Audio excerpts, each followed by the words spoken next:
Nisso um leproso se aproximou e caiu de joelhos diante dele, dizendo: Senhor, se queres, tens o poder de purificar-me. Jesus estendeu a mão, tocou nele e disse: Eu quero. Fica purificado. No mesmo instante, o homem ficou purificado da lepra. Mateus capítulo 8, versículo 1 a 3. Essa passagem está no livro Alguém Me Tocou, porque eu senti que de mim saiu o poder, de José Carlos de Luca. Nós estamos num capítulo chamado Purificação Interior. Daí nós temos uma passagem do Evangelho em que Jesus cura o leproso. Hoje a gente diz que é pessoa com hanseníase. Essa doença é totalmente tratável, né? Tem cura, mas na época de Jesus era uma doença incurável. As pessoas ficavam isoladas para evitar o contágio e eram deixadas, abandonadas à morte, à sorte delas. E ninguém podia se aproximar. Então, assim, havia uma lei, era proibido que o portador da lepra, né, da hanseníase, então, o leproso, se aproximasse das pessoas. Não podia. E a gente sabe que Jesus tem o poder, né? Se queres, tens o poder de me curar, que é purificar-me, curar-me da lepra, né? E o que isso tem a ver com uma purificação interior? É muito fácil a gente, se estiver sujo, né? Vamos lá, a gente mexeu com poeira, com terra, né? Com graxa, e lavar as mãos, tomar um banho. Mas a purificação interior, a purificação do ser espiritual, ele passa por outros processos. Não é só tomar um banho, né? Seria muito fácil a gente entrar embaixo de uma cachoeira e falar: oba, cachoeira, água da natureza, ela vai me limpar e tal, vai me energizar. Entra no mar, o mar, água salgada, né? A gente sabe que tem poderes, toda a natureza, né? A gente extrai das ervas os remédios, e não só das plantas, né? Mas dos minerais, a gente retira os remédios da natureza. Está em contato, por exemplo, com a água do mar, a gente sente, né, uma limpeza, mas se a gente não limpar os nossos pensamentos, as nossas emoções, iremos nos sujar, nos contaminar novamente. Então, essa pureza interior, quando a gente está pronta, né, quando a gente está preparado para ficar curado,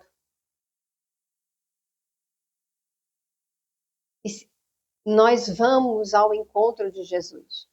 É esse o sentido aqui que De Luca vai problematizar. Tantos leprosos naquela época de Jesus, Jesus curou vários, mas não curou todos. Muitos que Jesus curou foram até ele.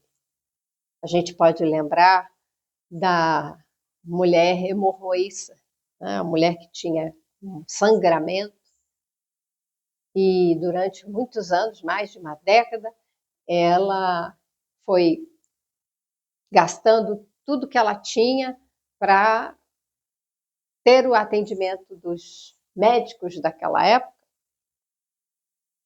Mas quando ela soube de Jesus, ela entendeu que aquele homem, né, aquele ser, Jesus, ali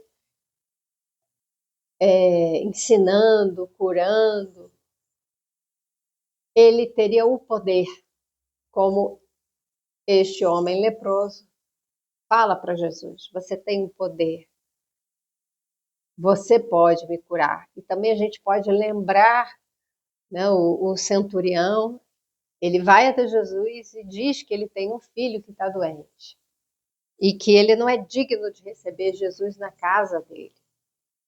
Então esse ainda tem a fé de que só o fato de Jesus desejar a cura da criança que estava na casa, sem ir estar com a criança presencialmente. Então a gente vê o efeito disso à distância, basta o pensamento, a intenção, a vontade firme. Eu quero que você fique curado. Basta, isso já emana a energia, já propaga, né? A gente está nos fluidos, imerso nos fluidos, e podemos manipular esses fluidos com os nossos pensamentos e emoções. Então, a limpeza, a purificação de que se trata, é, na verdade, uma purificação da forma como nós passamos a entender a vida, passamos a entender a nossa, o sentido desta encarnação, que Jesus ele veio pregar o amor. Ele trouxe como a maior lei de todas. A gente diz da lei do progresso, a lei do progresso está submetida à lei do amor. Se não fosse assim, Jesus não teria falado que nós precisávamos amar ao próximo como a nós mesmos e a Deus sobretudo. O amor é que vai gerar o progresso, que vai gerar a transformação. E é uma transformação, a purificação interior. Então, quando nós chegamos a Jesus, fazemos o caminho de encontrar o Mestre, né, por si só, isso me lembra muito a parábola do filho pródigo, quando ele volta para casa. Quando ele volta para casa, ele já entendeu, ele já tomou consciência do que era a vida com o pai. Ele já tomou consciência de que a vida feliz, a vida próspera, é ao lado do pai, é viver como o pai, segundo as vontades de Deus. E ele volta para casa, disposto a enfrentar todos os desafios do caminho, inclusive de chegar na casa do pai e trabalhar, ser servo. Mas o pai recolhe ele como um filho que volta, ele está feliz, ele celebra. A grande questão é essa tomada de consciência que nos faz mudar o rumo da nossa vida. Quando chegamos até Jesus, quando chegamos a Deus, chegamos à casa do Pai, já nos purificamos no caminho. Então é muito tranquilo para Jesus reconhecer que aquela pessoa que o buscou, ela está preparada. Ela já trilhou o caminho da própria purificação. Nós precisamos seguir esse caminho, ao invés de ficarmos detidos na imagem de Jesus Salvador, como a gente já viu em outros capítulos, de toda hora implorar para Jesus tirar a gente do buraco, sem que a gente tenha a real vontade e a mudança, né, com a consciência, a mudança na nossa vida, de parar de caminhar por estradas esburacadas. Nós precisamos caminhar no caminho que Jesus trilhou e nos guia. Senão a gente vai voltar a cair no buraco do ouvido. Jesus falou, né? Vá e não peques mais. Ou seja, não caia no mesmo erro que você já... Não caia no buraco, porque o buraco vai estar mais fundo. Se você continuar fazendo o que vinha fazendo antes. Então, o que ele na hora que ele salva, ele dá o alerta. Estou fazendo isso Tome consciência do que é isso que você está fazendo na sua vida, para que você não cometa mais esse erro. Por quê? Porque se ele precisou salvar, é porque aquela pessoa estava em perigo, estava em sofrimento. Ela não estava bem, né? É isso que ele falou. Eu vim para os que estão doentes. Os sãos não precisam de médico. Então ele veio para as pessoas que estavam doentes, mas esses doentes, nem todos eles buscavam Jesus. Nem todos eles compreenderam a mensagem de Jesus. E até hoje, a gente tem dificuldade de compreender a mensagem de Jesus, porque é a compreensão no sentido de nos levar a uma transformação. Não é só entender com a nossa cabecinha, mas é transformar a nossa vida. A mensagem de Jesus ter um sentido em nós de nos levar para essa. O evangelho é boa nova, para a gente levar uma vida nova. Aqui tem outro detalhe que o De Luca ressalta, que é o leproso se aproximou, então estamos falando de se aproximar de Jesus, ir ao encontro de Jesus, e caiu de joelhos diante dele. Então, quando ele pega essa expressão como um gesto de humildade, é no momento que a gente está totalmente entregue, a gente cai de joelhos numa súplica e reconhece a grandiosidade, o poder do outro, né, de Jesus.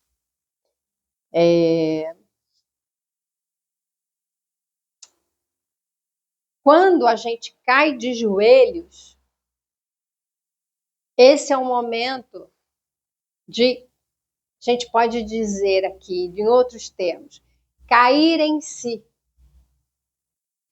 É quando eu tomo consciência daquilo que eu fiz errado. A gente erra muito, né? É com erro que se aprende. Não, não é com erro que se aprende. A gente pode aprender de várias formas, inclusive com o erro. Eu enfatizo sempre isso.